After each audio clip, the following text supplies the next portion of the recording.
Hi everybody, this is LoveVFX and welcome to LoveVFX.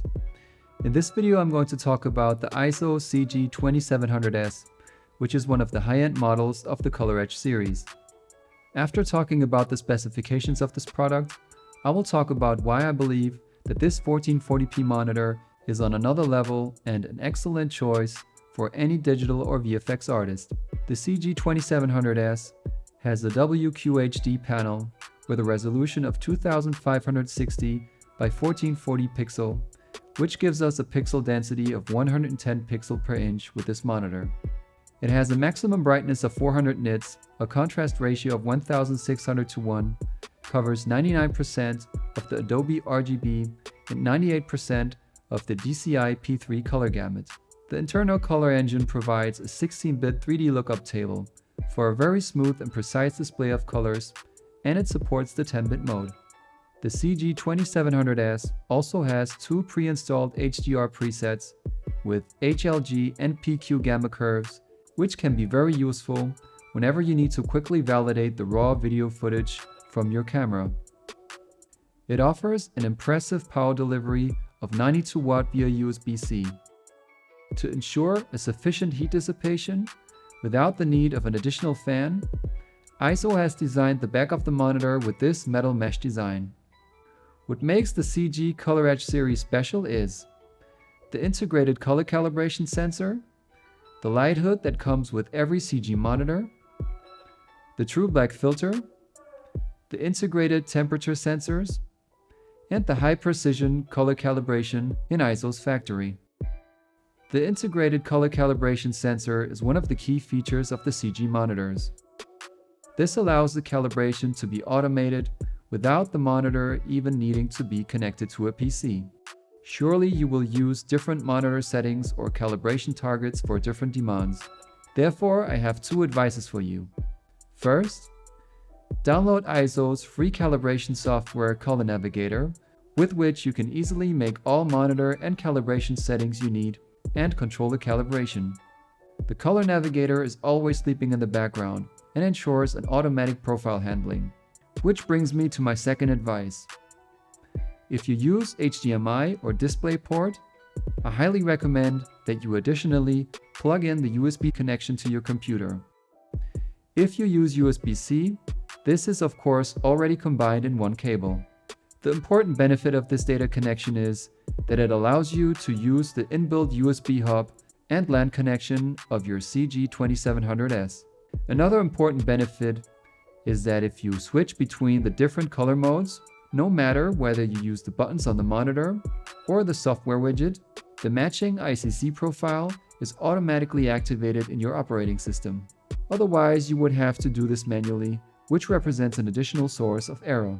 The light hood prevents reflections on the screen caused by ambient light, enhancing visibility and reducing eye strain.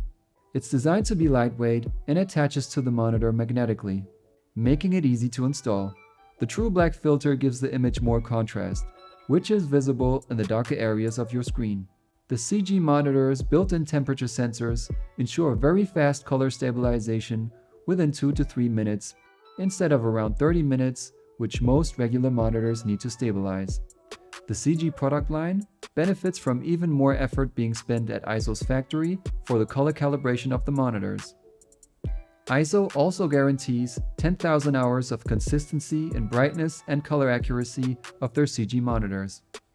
And just as with any other of EIZO's monitors in the ColorEdge series, this monitor also comes with a 5-year warranty with on-site replacement. Now, let me make one thing very clear. I know that this is not a cheap monitor. At the moment you can get it for around 2,000 euros. And I've been working with two 1440p Dell Ultrasharp monitors at home for many years now. But when it comes to high-end and high-quality 1440p monitors for digital artists and content creation, and if the quality that this monitor can give you is worth the price for you, then I believe that this is the monitor to get. It is factory calibrated, built to last for a long time, and it is built for perfect uniformity and consistency in brightness and color accuracy. Once you have set it up correctly, it can take care of the color calibration process on its own.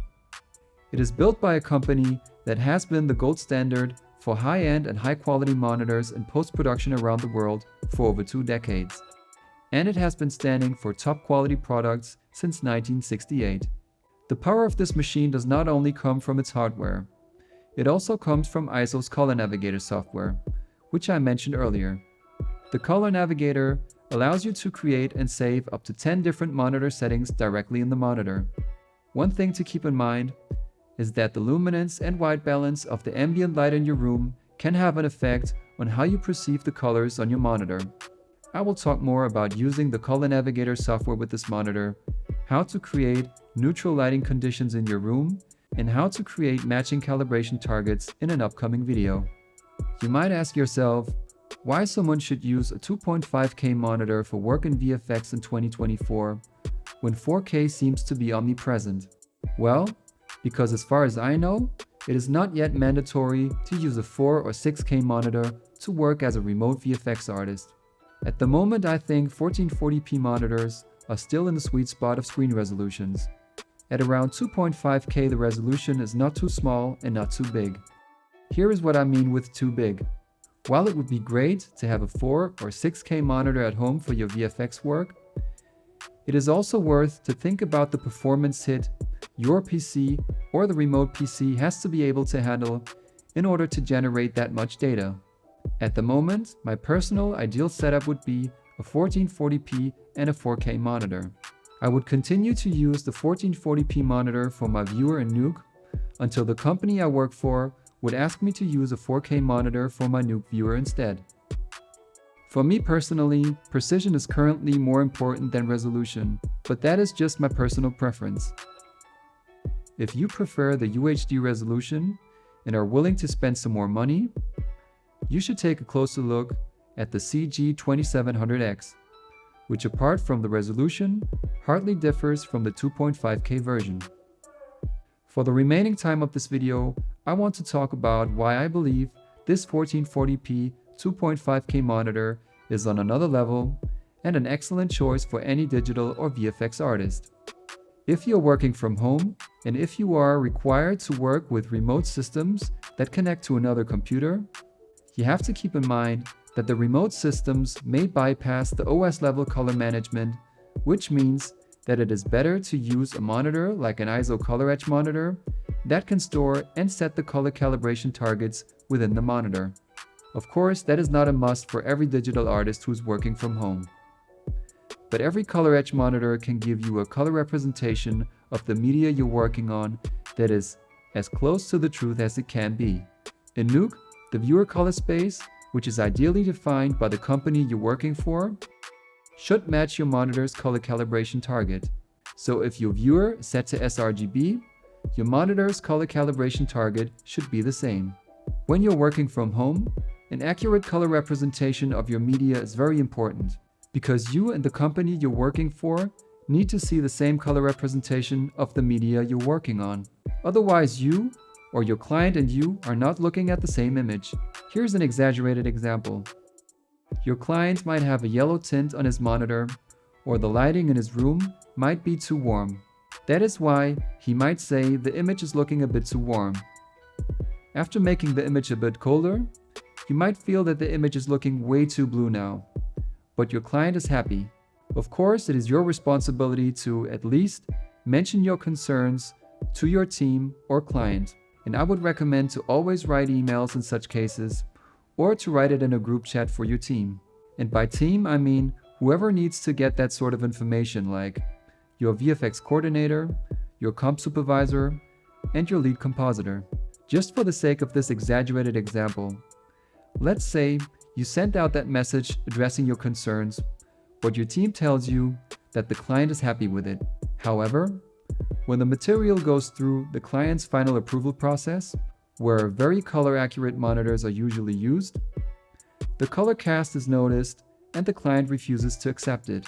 At that point, it is very important to figure out what went wrong from a technical standpoint and how it can be fixed as soon as possible.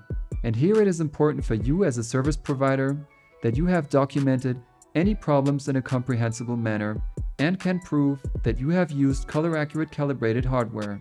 To be on the safe side, EIZO's Color Navigator has a validation function. This allows you to measure the precision of your monitor, and with the help of the validation report, you can also prove this to your client.